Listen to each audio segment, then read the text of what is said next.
اور 0 پر آؤٹ ہو گئے. تو پاکستان کی اس ٹیم میں حالانکہ ینگسٹرز ہیں, ان کو مواقع ملنے چاہیے, یہ نہیں کہ فوراً ایک دن کے بعد اگلے میچ میں تبدیلی کر دینی چاہیے, لیکن کم از کم ان کو بھی اس بات کا احساس ہونا چاہیے. کل جس طرح سے پاکستان کی کرکٹ ٹیم بیٹنگ کر رہی تھی, لگ رہا تھا کوئی اسکول کی ٹیم بیٹنگ کر رہی ہے. ہر کھلاڑی جو تھا وہ اتنا پھنسا ہوا تھا سیمنگ وکٹ پر, جہاں باؤنس تھا کھلاڑیوں کو گیند پلے ہی نہیں پڑ رہی تھی کہ کرنا کیا ہے. تو میرے خیال میں ان سب چیزوں پر قابو پانے کی ضرورت ہے. اب ایک لابی نے کام شروع کر دیا ہے کہ بابر اور رضوان کو واپس لایا جائے. یہ تو سلیکشن کمیٹی کا کام تھا نا کہ انہوں نے تیاری کرنی ہے T20 ورلڈ کپ کے لیے, جو اگلے سال بھارت اور سری لنکا میں ہو رہا ہے, اور اس سے پہلے ایشیا کپ ہو رہا ہے سپٹمبر میں متحدہ عرب امارات میں. ہمیں جی ٹوٹل 23 T20 میچز کھیلنے ہیں ورلڈ کپ سے پہلے.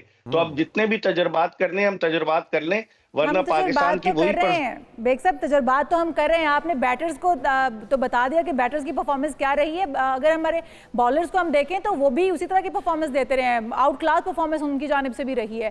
تو ہم ہر فیلڈ میں ہر طرح سے ہم دیکھتے ہیں کہ ہم فلاپ ہو رہے ہیں, نہ ہماری بیٹنگ لائن چلتی ہے نہ ہماری بالنگ لائن چلتی ہے. تو ہم کر کیا رہے ہیں؟ ہمارے جو بلے باز تھے یا ہمارے بیٹرز یا بالرز دونوں کی جو اس بار سپیچز تھیں وہ تو کافی ہمیں پر امید لگ رہے تھے ہم اس سے کہ اب کچھ نہ کچھ تو کر دکھائیں گے. دیکھیں کل کے میچ میں تو 91 رن پاکستان نے سکور کیے, بولرز کے لیے اتنے مواقع نہیں تھے, اور جس طرح کی کل بولنگ کی, بڑی پیتھیٹک بولنگ پاکستان نے کی. لیکن کل انہوں نے حارث رؤف کو آرام کرایا, اور پھر اس کے علاوہ جس طرح کی ٹیم انہوں نے سلیکٹ کی 11 رکنی ٹیم, اس پر بھی بہت سارے سوالات اٹھ رہے تھے. لوگ کہہ رہے ہیں ینگسٹرز کو آپ مواقع فراہم کریں. اگر ینگسٹر کو مواقع فراہم کرنے تھے تو اپنے ہوم گراؤنڈ پر ہوم کراؤڈ کے سامنے ہوم پچز پر موقع ملنا چاہیے. اب نیوزی لینڈ میں انہیں جو ہے آپ لے جا کر ایک باؤنسی وکٹ پر, یہاں ہماری وکٹیں جو ہیں بالکل مردہ وکٹیں, ڈیڈ وکٹس ہیں, یہاں یہ کھیلتے ہیں, وہاں جا کر ان کے گیند سمجھ ہی نہیں آ رہی تھی کہ کہاں جا رہی ہے. اور 3 کھلاڑیوں کو کل آپ نے ڈیبیو کرا دیا T20 میں, تو یہ سب سوچنا پڑے گا ٹیم لیکن مینجمنٹ کو, یہ ان کا کام ہے. مرزا صاحب, یہ جو 3 کھلاڑیوں کو ڈیبیو کرایا, کیا ان کا وہ ایکسپوجر تھا جو آپ بات کر رہے ہیں؟ گلی محلے کی ٹیم لگ رہی تھی, جس طرح سے اوور ایگریشن دکھائی دے رہا تھا, وکٹ سے کریز سے باہر نکل کے شاٹیں مارنے کی کوشش, اور پھر اس میں ایک کے بعد ایک کر کے آؤٹ ہوتے رہے. تو یہ قصوروار ہم ان بچوں کو, ان نئے لڑکوں کو ٹھہرائیں, یا پھر وہ لوگ جنہوں نے ان کو سلیکٹ کیا ہے؟ اور وہ سلیکشن کمیٹی کیوں نہیں بدل رہی, وہ میجر سرجری کیوں نہیں ہو پا رہی یہ اس لیول کی, کہ یہ ٹھیک سدھار ہو, اس میں بہتری آئے؟ آپ نے جنید سرجری کی بات کی, تو گزشتہ سال جب ہم 9 جون کو بھارت سے ہارے ورلڈ کپ کا میچ, اس کے بعد بڑے بلند بانگ دعوے ہوئے تھے, کوئی سرجری نہیں ہوئی. اب ہماری چیمپئنز ٹرافی صرف 4 دن میں ختم ہو گئی, 19 فروری کو شروع ہوئی, 23 فروری کو ہم لوگ باہر ہو گئے. تو بہت ساری چیزیں ہیں کہ جن پر توجہ دینے کی ضرورت ہے. کون دے گا؟ یہ تو پاکستان کرکٹ بورڈ کے چیئرمین کا کام ہے نا. وہ خود اتنے مصروف ہیں کہ وہ اس طرف توجہ نہیں دے رہے. انہوں نے وہاب ریاض جیسے لوگوں کو مشیر بنایا ہوا ہے جو غلط مشورے دے رہے ہیں. اب آپ مجھے بتائیں کہ جب ڈومیسٹک سیزن چل رہا تھا تو آپ نے ایک اسٹرائک فورس کیمپ لگا دیا, 6-7 کھلاڑی اس اسٹرائک فورس کیمپ کے اس وقت پاکستانی ٹیم میں شامل ہیں کہ ان کو چھکے لگانے کی پریکٹس کرائی جا رہی تھی. ڈومیسٹک سیزن میں جو ادارے تنخواہیں دیتے ہیں کھلاڑیوں کو, آپ بجائے اس کے کہ وہ اپنے اداروں کو ریپرزینٹ کریں کرکٹرز, آپ نے کیمپ لگا دیا. تو جو مشورے دے رہے ہیں وہ غلط دے رہے ہیں. مشورے اگر صحیح ہوں گے تو پاکستان کرکٹ بہتری کی طرف جائے گی. اب آپ دیکھیں نا, عبدالصمد جس کا تعلق فیصل آباد سے, اس نے ڈیبیو کیا. حسن نواز لیا کا ہے, اس نے ڈیبیو کیا. محمد علی ٹیسٹ کھیل چکے ہیں. اب آپ نے ان تینوں کو, خاص طور پر بیٹسمینوں کی میں بات کروں تو ان کو تو آپ نے نیوزی لینڈ کے فاسٹ بولرز کے سامنے جھونک دیا, وہ ان سے کہاں کھیلا جائے گا. لیکن تجربہ بھی ضروری ہے, ساتھ ساتھ ان کو ایکسپوجر بھی ملنا ضروری ہے. لیکن ٹیم مینجمنٹ کا کام ہے کہ وہ کیا اسٹریٹجی پلان تو کرتے ہیں. مرزا صاحب, اس کے ساتھ ساتھ آپ نے پچ کی بھی بات کی ہے کہ ہم ڈیڈ پچ پر کھیلتے ہیں. ہمارے پاکستان کی پچ اس قابل نہیں ہے کہ ہم جدید تقاضوں کے مطابق اور دوسرے ممالک میں جس طرح سے کرکٹ کھیلی جا رہی ہے اس کے مطابق کچھ سیکھ پائیں. تو ہم لوگ پچ کے اوپر کب کام کریں گے؟ ہم دیکھتے ہیں کہ باہر سے ہم ایکسپرٹس لاتے ہیں پچز تیار کرنے کے لیے, لیکن اس کے باوجود ہماری ڈیڈ پچز ہیں. اگر ہمارے کھلاڑی یہاں پر انہی پچز پر تیار کیے جاتے رہیں گے تو باہر جا کے پرفارم تو نہیں کر پائیں گے. تو کہیں نہ کہیں کھلاڑیوں کے علاوہ باقی PCB کا بھی تو اس میں سمجھتے ہیں کہ قصور ہے. بالکل اشال, جس طرح سے آپ نے ٹونی ہیمنگز کو لے کر آئے ہیں, چیف کیوریٹر ہے وہ پاکستان کرکٹ بورڈ کا, وہ پہلے ICC کی پچز تیار کرتے تھے. اب تو یہ ان لوگوں کا کام ہے نا جو ڈومیسٹک کرکٹ چلا رہے ہیں. اب آپ دیکھیں فیصل آباد میں جو ٹورنامنٹ ہو رہا ہے, کس طرح کی پچز ہیں, کوئی دیکھنے نہیں آ رہا. ایسا لگ رہا ہے کہ صرف کاغذوں کا پیٹ بھرا جا رہا ہے کہ نیشنل T20 کپ ہو رہا ہے, اور سٹار کرکٹر موجود نہیں ہے. Pakistani cricket team New Zealand کے دورے پر ہے, اور بابر اعظم, رضوان اور دیگر پلیئرز نسیم شاہ وہ نہیں کھیل رہے اور ان کے لیے سنا ہے کہ ایک کیمپ لگا رہے ہیں. مطلب کوئی اسٹریٹجی سمجھ میں نہیں آ رہی ہے حکمت عملی کے کس طرف جا رہے ہیں. مشورہ اگر اس کے آپ لیے سے لیا جائے مرزا صاحب کیا مشورہ دیں گے؟ آپ دوسرا T20 ہے جو اسکواڈ فائنل کر کے یہاں سے روانہ ہو چکا, انہی سے ہی کام چلانا پڑے گا, لیکن آپ کے خیال میں کیا اسٹریٹجی کس مائنڈ سیٹ کے ساتھ اترنا ہوگا کہ کم از کم یہ جو شکست کا ایک تسلسل ہے, جو ٹرائی سیریز پھر چیمپئنز ٹرافی اور اب ان کے ہوم گراؤنڈ پہ جا کے بھی ہم ہار ہی رہے ہیں, تو اس سے کیسے نکلیں؟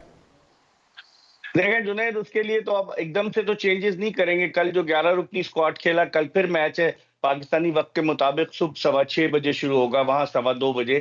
تو 1-2 تبدیلیاں کریں گے یہ پاکستانی ٹیم میں, لیکن مجھے لگ رہا ہے کہ اس ٹیم میں اتنا دم خم نہیں ہے کہ یہ 5 T20 میچوں پر مشتمل سیریز میں نیوزی لینڈ کا مقابلہ کر سکے. اب بولرز پہ کیا ڈیپینڈ کرتا ہے, شاہین شاہ آفریدی کی بولنگ میں وہ کاٹ نہیں رہی ہے. محمد علی کو آپ نے ڈیبیو کرایا, وہ ریڈ بال کے بالر تھے, وائٹ بال میں لے آئے. سمجھ میں نہیں آ رہا کرنا کیا کریں, یہ چاہتے کیا ہے. اب دیکھتے ہیں کہ کل حارث رؤف ٹیم میں شامل ہوتے ہیں یا نہیں ہوتے. عمیر بن یوسف جو ریگولر اوپنر ہے ان کو بٹھایا ہوا ہے. آپ حارث کو اننگز اوپن کرا رہے ہیں, محمد حارث کو اتنی ہائپ دے دی, انہوں نے اپنا نام گوگل رکھ لیا ہے, اور 10 T20 میچز میں ان کے 126 رنز ہیں. پہلے آپ رنز تو اسکور کریں, پھر اس کے بعد آپ اپنی اسٹیبلش کریں جگہ. تو بہت ساری چیزیں ہیں, شاید کل اننگز اوپن کرنے کے لیے شاید کسی اور اوپنر کو لائیں. عثمان خان کو آپ بالکل ایک سیاح کی طرح آپ اس کو گھما رہے ہیں, وہ ٹریولنگ ریزرو کے طور پر گھومتا ہے, گھوم پھر کے آ جاتا ہے. تو سمجھ نہیں آ رہا, یہ عاقب جاوید اینڈ کمپنی کا کام ہے کہ وہ کیا 11 منتخب کرتے ہیں. بہت شکریہ. مرزا اقبال بیگ صاحب ہمارے ساتھ موجود تھے.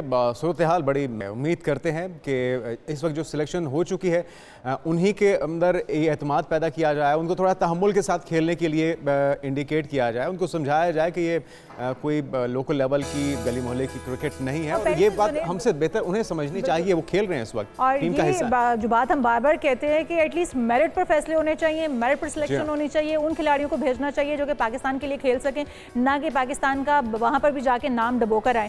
ہم آگے بڑھتے ہیں, یہاں پر ایک بریک شامل کر لیتے ہیں. جی ہاں, بریک کے بعد بہت سے اہم ایشوز ہیں جس پہ بات ہوگی ہمارے ساتھ.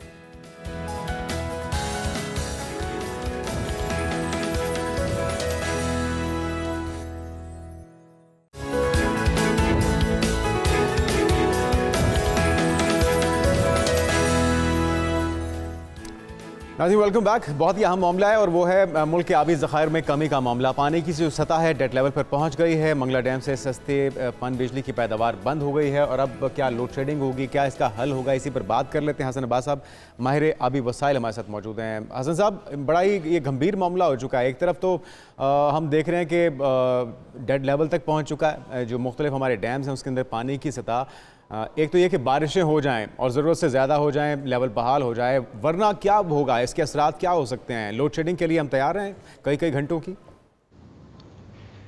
دیکھیے, یہ جو آپ کہہ رہے ہیں کہ ڈیم ڈیڈ لیول پہ چلے گئے ہیں, ہم نے ڈیم بنائے کیوں تھے؟ پہلے تو یہ کوسچن ہے کہ اگر ہم نے اتنی بلینز آف ڈالرز کی انویسٹمنٹ کی اور وہ 2-3 مہینے کے بارشیں کم ہوئی ہیں تو وہ ڈیڈ لیول پہ چلے گئے, تو پھر ہم نے بنائے کیوں تھے؟ بات تو ٹھیک ہے. یعنی ایک آپ نے بلینز آف ڈالرز کی انویسٹمنٹ کی جو جس کا جو ہے وہ سٹیمنا جو ہے وہ 3-4 مہینے سے زیادہ کا نہیں ہے, تو اس کا مطلب ہم نے غلط انویسٹمنٹ کی.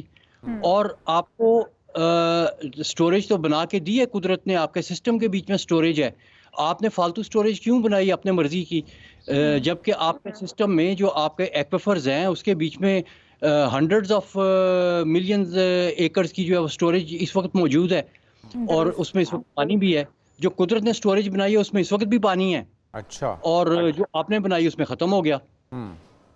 تو پھر اگر ہمارے پاس قدرتی سٹوریج موجود تھا, پھر کیوں ہمیں ڈیم بنانے کی ضرورت پیش آئی؟ اور جس طرح آپ کہہ رہے ہیں کہ ہم نے انویسٹمنٹ غلط جگہ پر کر دی ہے, ہم نے ڈیمز جو بنائے بھی ہیں وہ 3 مہینے کی کیپیسٹی بھی نہیں رکھتے, 3 مہینے بارش نہ ہو تو وہ ڈیڈ لیول پر پہنچ چکے ہیں. اس کا مطلب یہ ہے کہ ہمارے ڈیم بھی کسی کام کے نہیں ہیں. تو جو ہمارے نیچرل ذخائر پانی کے موجود ہیں ہم ان کو یوٹیلائز کیوں نہیں اب تک کر پا رہے ہیں؟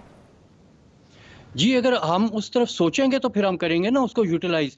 ہمیں تو بس یہ ہوتا ہے کہ کنکریٹ پور کرنی شروع کر دیں, ہمیں تو بس یہ ہوتا ہے کہ بڑے بڑے ٹھیکے مل جائیں اور بس ہمیں جو ہے وہ اپنے پیسے جیب میں ڈالنے کی فکر ہوتی ہے. اس کے علاوہ تو ہماری کوئی پرائرٹی نہیں ہوتی. جتنے آپ کے ڈیسیژن میکرز ہیں, جو بھی آپ کے پالیسی میکرز ہیں, ان کو اس چیز سے کیا لگے کہ ڈیم بننے کے بعد اس میں پانی آئے گا نہیں آئے گا, وہ چلتا ہے نہیں چلتا ہے, وہ جو لوگ ٹھیکیدار تھے وہ ڈیم بنا کے پیسے لے کے گھروں کو چلے گئے. درست. لیکن وہ تو حسن گھروں کو عباس چلے صاحب، گئے آپ کو حسن یہ- صاحب، لیکن ابھی جو لوگ بیٹھے ہیں بھاری معاوضے لے رہے ہیں، تنخواہیں لے رہے ہیں، وہ یہ مشورہ کیوں نہیں دے رہے حکومت کو کہ نیچرل ریسورسز سے پانی کو یوٹیلائز کیا جائے، اس سے بجلی بنایا جائے، اس کو قابل استعمال بنایا جائے، سائیکل کو روٹیٹ کیا جائے؟ دیکھیے یہ وہی تنخواہیں لینے والے ہیں جو پہلے تھے، وہ ریٹائر ہو کے چلے گئے، ان کی جگہ نئے آئے، انہوں نے کہا کہ جی ہم ڈیم بناتے ہیں. ابھی 2 ڈیم آپ بنا رہے ہیں اور جو آپ کے ایگزسٹنگ ہیں ان کے بیچ میں تو پانی ہے کوئی نہیں، نئے والوں میں کدھر سے آئے گا؟ درست. وے آؤٹ تو حسن عباسی صاحب، کیا طریقہ کار کیا ہے، کس طرح سے اب کام چلے گا؟ کیونکہ دوسرے ممالک اگر اس طرح کی مشکل میں پڑتے ہیں تو وہ کیا کرتے ہیں، ہمارے ہاں اسٹریٹجی کیا ہونی چاہیے، اور پھر کیا آنے والے دنوں میں بجلی کی کمی کا سامنا بھی کرنا پڑ سکتا ہے، لوڈ شیڈنگ کا سامنا بھی کرنا پڑ سکتا ہے؟ دیکھیے لوڈ شیڈنگ اور بجلی جو ہے نا وہ تو ڈیموکریٹائز ہو رہی ہے اس وقت، کیونکہ آپ کا سولر ٹیکنالوجی بہت بہتر ہو گئی ہے، بہت سستی ہو گئی ہے، لوگ گھر گھر پہ سولر لگا رہے ہیں. اس کو بھی تو لوگوں نے ڈسکریج کر دیا، اس کے اوپر بھی ٹیکسز کی بھرمار ہو گئی، یونٹ کا ریٹ کم کر دیا، 27 سے 10 پر لے جی آئے. اس لیے انہوں نے یونٹ کا ریٹ ویٹ کم کیا نا، کیونکہ اس کی وجہ سے پھر یہ دکان بند ہو جاتی ہے نا ڈیم بنانے والی. تو اب تو کیونکہ اب وہ حسن عباس جو- صاحب پانی کی کمی ہو گئی ہے، ڈیم بنانا بھی کسی فائدے میں نہیں آئے گا، تو اب کیا اسٹریٹجی، کیا طریقہ کار ہونا چاہیے؟ آپ کیا وے آؤٹ بتاتے ہیں اس مشکل سے نکلنے کا؟ دیکھیے ایک کوئی ایسی گدڑ سنگھی تو ہے نہیں کہ میں ابھی آپ کو کچھ بتاؤں اور کل وہ چیزیں ٹھیک ہو جائیں، ایسی کوئی چیز نہیں ہے. کیونکہ یہ جو لانگ ٹرم پلاننگ اور لانگ ٹرم جو آپ کے جو ہے وہ مسائل کھڑے ہوتے ہیں لانگ ٹرم پلاننگ کی وجہ سے، ان کے جو ہے نا وہ سولوشنز بھی پھر لانگ ٹرم ہی ہوتے ہیں. ایسا نہیں ہے کہ کوئی ایسی ایک دم میں آپ کو بات بتاؤں جس سے جو ہے نا کل ٹھیک ہوئی ہوں، ایسا نہیں ہوتا. کتنے سالوں کی اس میں ایکسرسائز ہوگی اور لانگ ٹرم پلاننگ بھی ہو، تو ذرا کوئی مشورہ تو دیجئے، ذرا شاید کوئی سن لیں دیکھیے ارباب آپ کا اختیار آپ ڈیم کی بات. بنتا ہے، میں آپ کو بتاؤں جی آپ کا ڈیم بنتا ہے کم از کم بھی 10 سال میں، اور جب تک وہ بن کے کھڑا نہیں ہو جاتا، اس میں پانی بھر نہیں جاتا، اس کے ٹربائن چلتے نہیں ہیں، نہ بجلی پیدا ہوتی ہے نہ پانی ملتا ہے آپ کو. تو 10 سال تک آپ اس کے بیچ میں بلینز آف ڈالر انویسٹ کر رہے ہیں اور آپ کو ریٹرن کچھ نہیں مل رہا. جبکہ ایکویفر سٹوریج جو آپ کے دریاؤں کے نیچے پانی ہے جو اس وقت استعمال نہیں ہو رہا، جو دریا کی ریت میں پانی ہے، جو کہ ایک محتاط اندازے کے مطابق کم از کم بھی 500 ملین ایکڑ فٹ اس وقت آپ کی سٹوریج میں پڑا ہوا ہے. اگر آپ نے اس کو استعمال کرنا ہے تو آپ کی جو 90% پاپولیشن ہے وہ اس سے ودن 50 کلومیٹرز ہے. تو آپ کہیں پہ چھوٹا سا پروجیکٹ لگائیں جو کہ سال 6 مہینے میں ہو جاتا ہے اور اس علاقے کے پانی کا مسئلہ حل ہو جاتا ہے. اور ایسا آپ ایک پروجیکٹ لگائیں، 2 لگائیں، 10 لگائیں، 20 لگائیں، جتنے مرضی آپ لگا لیں. اچھا حسن عباس صاحب، ایک اور چیز بھی ہے، کیونکہ بارشیں اب 3 ماہ کچھ کمی ہوئی ہے ان میں واقعی، اس سے پہلے بارشیں بہت ہوئی اور ہم نے دیکھا کہ پورے شہر ڈوب گئے ہیں، پورے صوبے ڈوب گئے ہیں پانی کے اندر، اور بہت سارا نقصان بھی ہے اس پانی کے باعث. اگر ہمارے ڈیم میں پانی کی سطح اچانک سے تو کم نہیں ہوئی ہوگی، تو بارشوں کا پانی سیو کیوں نہیں کیا جا پا رہا تھا اور ڈیم تک کیوں نہیں پہنچ پا رہا تھا؟ اس کی کیا وجہ سمجھتے ہیں آپ؟ جی اس کا مطلب ہے کہ آپ کے ڈیم غلط بنے ہوئے ہیں. سیدھی سی بات ہے، آپ کے ڈیم غلط بنے ہوئے ہیں. آپ کو جو کہانی سنائی جاتی ہے کہ جی بارشیں ہوں گی تو پانی رک جائے گا، سیلاب آئے گا تو پانی رک جائے گا، یہ ہو جائے گا وہ ہو جائے گا، کچھ بھی نہیں ہوا. نہ بجلی پیدا ہو رہی نہ پانی مل رہا ہے لوگوں کو. تو پھر کس چیز کے لیے آپ نے یہ انویسٹمنٹ کی؟ یہی تو میں رونا رو رہا ہوں کہ یہ سارے منصوبے جو ہیں یہ صرف پروجیکٹ بنانے کے لیے، پیسے کھانے کے لیے کیے جاتے ہیں. ان کا لوگوں کے مسائل سے، بجلی پانی پروڈیوس کرنے سے ان کا کوئی دور کا واسطہ نہیں ہوتا. یہ صرف جو ہے نا وہ ایک آپ کا تو system run of the river ہے. آپ کا system run of the river چل رہا ہے. جب دریا میں پانی ہوتا ہے تو ڈیم میں بھی پانی آ جاتے ہیں، جب دریا میں پانی خشک ہوا تو ڈیم میں بھی پانی خشک ہو گیا، تو دریا کو چلنے دیتے بھائی. اور جو آپ کے ایکویفرز ہیں، جب آپ کے سیلاب آتے ہیں، سیلاب پھیلتا ہے تو آپ کے ایکویفر کو ریچارج کر دیتا ہے. آپ کی قدرتی سٹوریج جو کہ ڈیم سے 100 گنا زیادہ ہے وہ ریچارج ہو جاتی ہے. تو آپ کو نہ فلڈز کی پرابلم ہوگی، نہ آپ کو جو ہے پانی کی پرابلم ہوگی. اور سولر پینل کے ساتھ اگر آپ بجلی پروڈیوس کرتے ہیں تو سولر پینل تو 2 دن میں لگ جاتا ہے. درست. آپ ڈیم کے پیچھے جو ہے وہ 10 سال انتظار کر کے پھر لوگوں کو کہتے ہیں جی بجلی دیں گے. اور میں آپ کو بتاؤں جس طریقے سے ابھی ڈیموکریٹائزیشن ہو رہی ہے نا یہ اس کی ایٹ لیسٹ انرجی سیکٹر میں سولر کے تھرو پاکستان میں، یہ جب تک یہ بڑے ڈیم جس وقت ہاتھی کھڑے کرنے لگے نا دوبارہ 3-4 اور. بہت شکریہ حسن عباس صاحب ماہر ابھی ساتھ موجود تھے.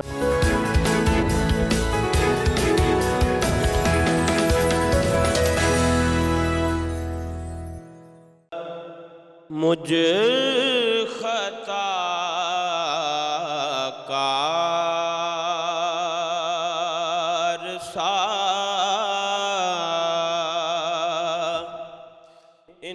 انسان مدینے میں رہے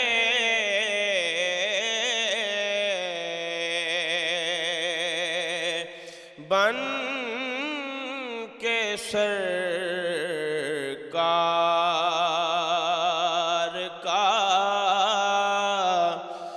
مہمان مدینے میں رہے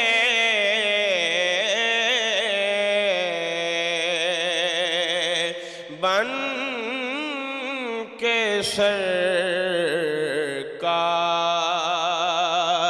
کا مہمان مدینے میں رہے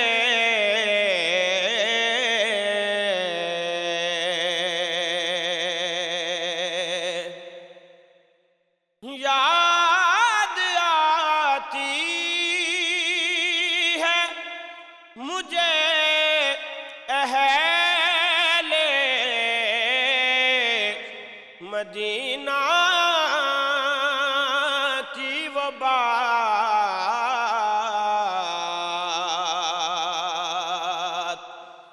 یاد آتی ہے مجھے اہل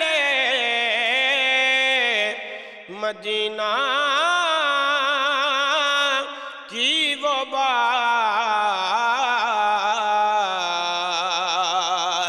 کہ زندہ رہنا ہو تو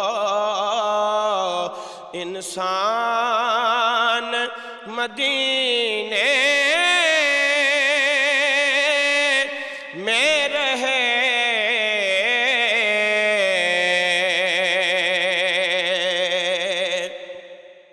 یوں ادا کرتے ہیں عشاق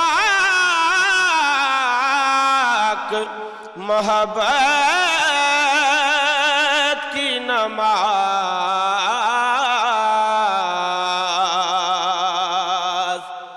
یوں ادا کرتے ہیں عشاق محبت کی نماز کہ سجدہ کعبے میں ہو اور دھیان مدینے میں رہے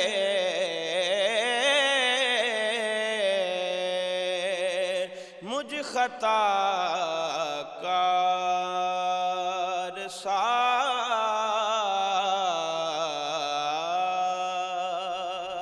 سبحان اللہ سبحان اللہ. ذیشان اظہر قادری صاحب خوبصورت آواز میں نعت رسول مقبول پیش کر رہے تھے.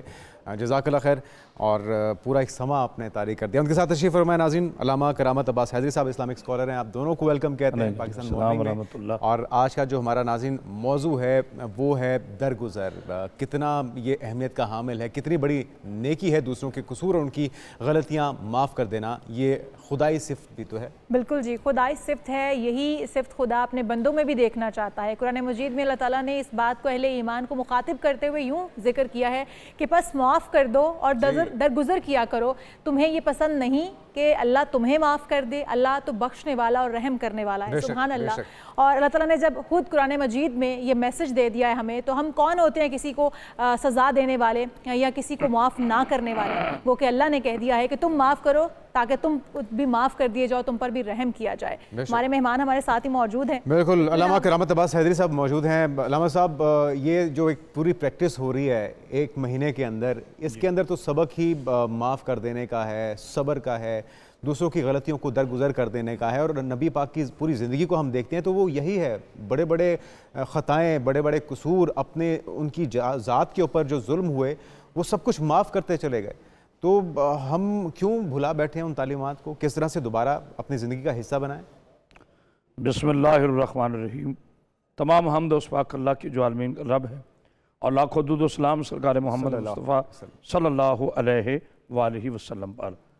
میں شکرگزار ہوں, آپ نے بہت خوبصورت عنوان کا انتخاب کیا ہے, لیکن میں برادر عزیز نے جو خوبصورت نعت پڑھی اس میں میرا دل چاہتا ہے میں بھی اپنا ایک حصہ ڈال لوں ضرور آقا کل جہان کی شان۔ صلی اللہ علیہ وسلم۔ تمام نبی ہمارے لیے عزت والے ہیں، مکرم ہیں، بے شک، معصوم ہیں، سب کی استوں کو ہمارا سلام ہے، لیکن میرے آقا محمد مصطفیٰ صلی اللہ علیہ وآلہ وسلم کو جو اللہ نے شان اور شان محبوبیت عطا کی ہے، شاید کہ وہ کسی کے حصے میں بے شک، جناب آدم صفی اللہ ہیں، جناب نوح نجی اللہ ہیں، جناب ابراہیم خلیل اللہ ہیں، جناب اسماعیل ذبی اللہ ہیں، جناب عیسیٰ روح اللہ ہیں، جناب موسیٰ کلیم اللہ ہیں، جناب یوسف کا حسن کمال ہے، جناب ایوب کا صبر بام عروج پر ہے، مگر ہم کسی نبی کو بھی اپنے نبی کے علاوہ صلی اللہ علیہ وآلہ وسلم نہیں، سبحان اللہ، یہ سبحان پوری اللہ، کائنات بے شک، واحد یہ اعزاز انہی کو حاصل میرے ہے۔ حضور کو حاصل ہے۔ سبحان اللہ۔ اب میں آتا ہوں آپ کے سوال کی طرف۔ لفظ معافی کا پہلا لفظ میم ہے، اور میرے آقا محمد مصطفیٰ صلی اللہ علیہ وآلہ وسلم کے اسم پاک کا پہلا لفظ وہ بھی میم محمد کا پہلا لفظ بھی میم ہے۔ اگر آدم سے لے کر عیسیٰ تک تمام نبیوں کی اوصاف درگزر مجسم ہو جائیں تو وہ میرے رسول میں نظر آتا ہے۔ اللہ اکبر، میرے آقا بے شک، محمد مصطفیٰ صلی اللہ علیہ وآلہ وسلم نے یہی حیات طیبہ میں درس دیا کہ ظلم کو، کسی کے قصور کو معاف کر دینا سنت خدا ہے۔ لیکن اس میں ایک بات ضرور ایڈ کروں گا، طائف والوں نے جب میرے آقا کو پتھر مارے جی ہاں، تو جناب اسرائیل علیہ السلام، اور روایت میں ہے کہ جناب جبریل علیہ السلام تشریف لائے اور آگے کہا کہ یا رسول اللہ، اللہ فرما رہے ہیں اگر آپ حکم کریں دو پہاڑوں کے درمیان رکھ کر ان لوگوں کو پیس دیا جائے، تو میرے آقا نے فرمایا سر سے لے کے پاؤں تک محمد رحمت بن کر آیا ہے۔ وَمَا أَرْسَلْنَاكَ إِلَّا رَحْمَةً لِلْعَالَمِينَ، آپ کے سر پر عالمین کی رحمت کا تاج سجا ہوا ہے۔ پھر ہم سرکار کے نواسے پر آتے ہیں، وہ کربلا میں 72 لاشیں گرنے کے باوجود وہ سر سجدے میں رکھ کے کہہ رہے ہیں سبحان ربی الاعلی وبحمدہ۔ پھر جناب علی علیہ السلام کی ہم سیرت کو اگر دیکھتے ہیں، ایک جنگ ہوتی ہے، دشمن نعوذ باللہ گستاخی کرتا ہے اور لعاب پھینکتا ہے، تو یہاں جملہ استعمال کرتے ہیں کہ مولا کو غصہ آ گیا، نہ معصوم کو غصہ نہیں آتا، امام کو غصہ نہیں آتا، یہ جیتے ہیں اللہ کے لیے، یہ شہادت پاتے ہیں اللہ کے لیے، ان کی ذاتی زندگیاں اپنے غصے کے لیے نہیں ہوتی۔ آپ نے اسے چھوڑ کر کہا کہ اب تو بے بس ہو گیا، اور محمد کے حیات طیبہ کا قانون نہیں ہے کہ کسی بے بس پر تو ہم ان سے محبت کے دعوے تو علامہ صاحب بہت کرتے ہیں، ہم درود پاک بھی ان پہ نشاور کرتے ہیں، لیکن جب اپنے زندگی کے معاملات ہیں، کوئی لین دین کے معاملات ہو گئے، یہاں پہ تو سڑک پہ کوئی پہلے گزرنا چاہے، کوئی ہارن دے دے تو یہاں پہ مرنے بنانے پہ تل جاتے ہیں۔ ابھی کچھ روز پہلے لاہور کے اندر جو واقعہ آپ نے دیکھا، وہ سیکیورٹی گارڈ نے سیدھا فائر چلا دیا۔ تو ہم یہ صرف کہنے کے حد تک دعوے کرتے ہیں کہ حضور کی ذات سے علامہ اقبال کا شعر آپ کے سوال کا جواب ہے کہ گفتار کے غازی بن تو گئے، کردار کے غازی بن نہ گئے، کردار کے غازی بن نہ سکے، من اپنا پرانا پاپی ہے، برسوں سے نمازی بن نہ سکے۔ پاک محمد کو ماننا اور آقا کی ماننا، اس میں بڑا فرق ہے۔ اسلام کے اندر ہونا یا اسلام تمہارے اندر ہونا، اس میں بڑا فرق ہے۔ جب تک ہم پریکٹیکلی اپنے آقا کی حیات طیبہ کو اپنے اوپر نہیں وارد کریں گے، اس وقت تک معاملے۔ اور دو چیزیں ہیں، دیکھیں، ایک ہوتا ہے آپ کا خود کا بدلہ لینا، ایک ہوتا ہے اللہ پہ چھوڑ دینا۔ اللہ پر چھوڑ، آپ اتنا بدلہ لوگے جتنی آپ میں طاقت ہے، اور اللہ اتنا بدلہ لے گا جتنی اس میں طاقت ہے۔ اچھا علامہ اب صاحب، ہم کائنات لوگ میں اللہ کی طاقت کی کوئی حد نہیں، لہٰذا کوشش کریں کہ لوگوں کو معاف کر دیں تاکہ اللہ آپ کو قیامت کے روز معاف کرے۔ علامہ صاحب، ہم صلح رحمی کی بات کرتے ہیں، درگزر کی بات کرتے ہیں، اور پھر ہم کہتے ہیں کہ ہمیں بھی معاف کر دیا جائے کیونکہ ہم بھی خطا کار ہیں، ہم بھی معافی کے طلبگار ہیں، اللہ تعالیٰ بخشنے والا ہے، رحمت والا ہے۔ ہم اس سے اپنے لیے معافی کی جب طلبگار ہوتے ہیں یا اپنی معافی کی طلب لگا کر بیٹھ جاتے ہیں، تو ہم یہ کیوں نہیں سوچتے کہ ہم نے بھی دوسروں کو معاف کرنا ہے؟ اگر ہم معافی کے طلبگار ہیں تو جنہوں نے ہمارے ساتھ کوئی غلط کر دیا، ہمارے ساتھ کوئی خطا کر دی، تو ہم بھی معافی جو ہے وہ معاف کر دیں۔ وہ تو بہت بڑا ہے جس سے ہم معافی کی طلب کر رہے ہیں، تو ہم تو بہت چھوٹے ہیں، ہم تو بہت حقیر سے انسان ہیں، پھر بھی ہم بدلہ لینے چل پڑتے ہیں۔ تو ماہ رمضان میں معاف کر دینے کی فضیلت کیا ہے؟ کیا ثواب رکھا گیا ہے؟ سبحان اللہ، بہت خوبصورت آپ نے سوال کیا۔ میرے آقا کی حدیث پاک ملتی ہے کہ جس نے اپنے ایک مومن بھائی کو یا انسان کو، دونوں ملتی ہیں روایات، معاف کیا نا، اللہ اس کے ساتھ کھڑا ہو جاتا ہے۔ ان اللہ مع صابرین، قرآن میں ارشاد ہے اللہ صبر کرنے والوں کے ساتھ ہے۔ پوری دنیا میرے خلاف ہو جائے اور ایک اللہ میرے ساتھ ہو جائے تو مجھے کیا چاہیے؟ اور بس پوری کائنات آپ کے ساتھ ہو اور اللہ آپ کے ساتھ نہ ہو تو آپ فضول میں ہیں، اور پوری کائنات آپ کو چھوڑ دے اور میرا اللہ آپ کے ساتھ ہو جائے تو اس سے بڑا کسی کی پرواہ نہیں۔ پھر رمضان المبارک صرف یہ 30 دن ہم نے آقا کی حیات طیبہ پہ عمل نہیں کرنا، بلکہ زندگی کا ایک ایک لمحے میں ہم نے اپنے آقا محمد مصطفیٰ صلی اللہ علیہ وسلم کی نہ کہ صرف سیرت کو اپنانا ہے، بلکہ ان کے عمل کو معافی کو اتنا رائج کرنا ہے کہ ہمیں تلوار اٹھانے کے بغیر کردار سے اسلام پھیلانے کی توفیق ہو۔ لیکن علامہ صاحب یہاں پہ ماجرا یہ ہے کہ یہاں پہ تو تصور یہ کیا جاتا ہے کہ معافی مانگے گا تو وہ چھوٹا ہو جائے گا، خود کو چھوٹا کر دے گا معافی مانگنے سے، کہ حالانکہ ہمارے نبی کی تعلیمات، ہمارے مذہب میں تو اس کا الٹ سکھایا گیا ہے کہ معاف کر دینے والا بدلہ لینے والے سے بڑا ہے۔ ساتھ میں اگر معافی مانگ لی پھر وہی غلطی دہرائی گئی، پھر معافی مانگ لی پھر وہی غلطی دہرائی گئی، تو کیا اس طرح کی معافی بھی قابل قبول ہوگی؟ بھائی خوبصورت سوال، اللہ تعالیٰ آپ کو سلامت رکھے۔ اس میں تو کوئی دو رائے نہیں ہے کہ اللہ کا باب توبہ بند نہیں ہوتا، میرا اللہ اپنے بندوں پر اپنی توبہ کا دروازہ بند نہیں کرتا، لیکن کوشش کی جائے کہ ایسی توبہ ہو کہ پھر توبہ کرنے کے سچے دل سے موقع نہ ہو۔ نمبر ایک، میرے آقا حضور محمد مصطفیٰ صلی اللہ علیہ وآلہ وسلم جب فاتحہ بن کر آئے فتح مکہ کے بعد، تو آپ صلی اللہ علیہ وآلہ وسلم نے مشرکین مکہ سے کہا کہ تم مجھ سے کس سلوک کے توقع رکھتے ہو؟ تو انہوں نے کہا کہ ظاہر ہے ہم آپ کو پتھر مارتے رہے، آپ پہ اجیاں پھینکتے رہے، آپ کی راہوں میں کانٹے بچھاتے رہے، آپ کو طعنہ زنی کرتے رہے، تو آج بدلے کا دن ہے۔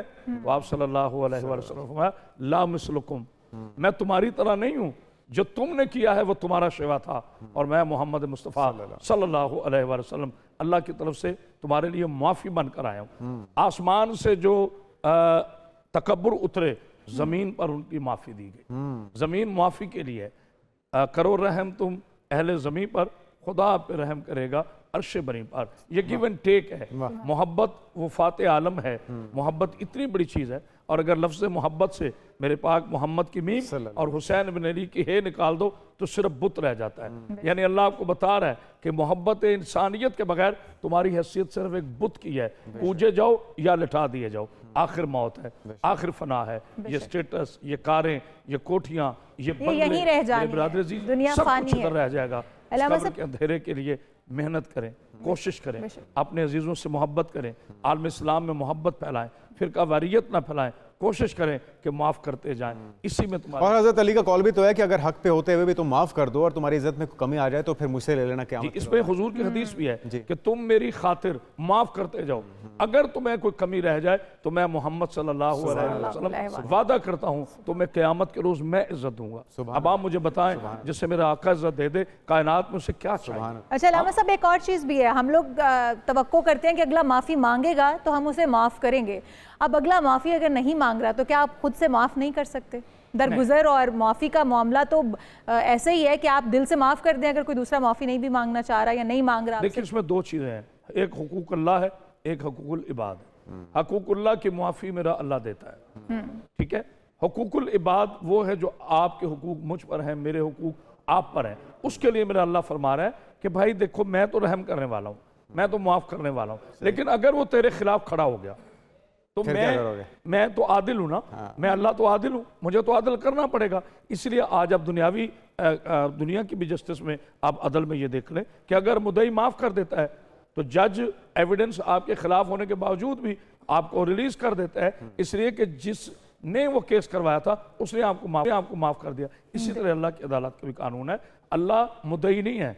اگر آپ نے کسی انسان نے دوسرے انسان کے ساتھ زیادتی کی تو مدعی میں ہوں، اس لیے فرمایا گیا کہ دل شکنیاں نہ کرو، اور ہم تو ساکہ کے ماننے والے ہیں، جو بت شکن ہے دل شکن۔ اور ماہ رمضان کا ذکر میں نے اس لیے کیا کیونکہ ماہ رمضان مہینہ ہی مغفرت مانگنے کا، بخشش مانگنے کا ہے، تو جب ہم اللہ کے حضور اپنے لیے بخشش اور مغفرت مانگ رہے ہیں تو دوسروں کو معاف کر دینا اس مہینے کے صدقے کر کے، اس ماہ رمضان کے صدقے کر کے۔ اور والدین سے دوسری میں طرف آؤں گی کہ والدین سے اگر آپ کی کوئی گستاخی آپ سے سرزد ہو گئی ہے، آپ نے کہیں نافرمانی کر دی ہے، تو اس کی معافی کس طرح سے ممکن ہو پائے گی؟ کس طرح سے اگر والدین دنیا سے چلے گئے ہیں تو کس طرح سے معافی مانگی جا سکتی ہے، اور اگر دنیا میں موجود ہیں تو کس طرح سے معافی؟ اور والدین تو ویسے کہتے ہیں ماں باپ کا تو دل اتنا بڑا ہوتا ہے کہ وہ اولاد کو ویسے ہی معاف کر دیتے ہیں، اگر وہ جاتے وقت اپنے دل میں کوئی خلش لے کر چلے گئے ہیں اپنی اولاد کی طرف سے تو معافی کس طرح سے ممکن میری ہو پائے؟ بیٹی آپ نے ایسی بات کی ہے کہ میں اپنے آنسو نہیں روک پا۔ اللہ قرآن میں فرماتا ہے وَبِالْوَالِدَيْنِ احسانا، اپنے والدین پہ احسان کرو، جب وہ بوڑھے ہو جائیں ان کی آوازوں سے آواز بلند نہ کرو۔ یقین کریں دو ایسی سزائیں ہیں جو آپ کو اسی دنیا میں بھگت کے جانا پڑتا ہے، ایک حسد، آپ اپنی حسد کی آگ میں جلتے ہیں، دوسرا ماں باپ کی نافرمانی۔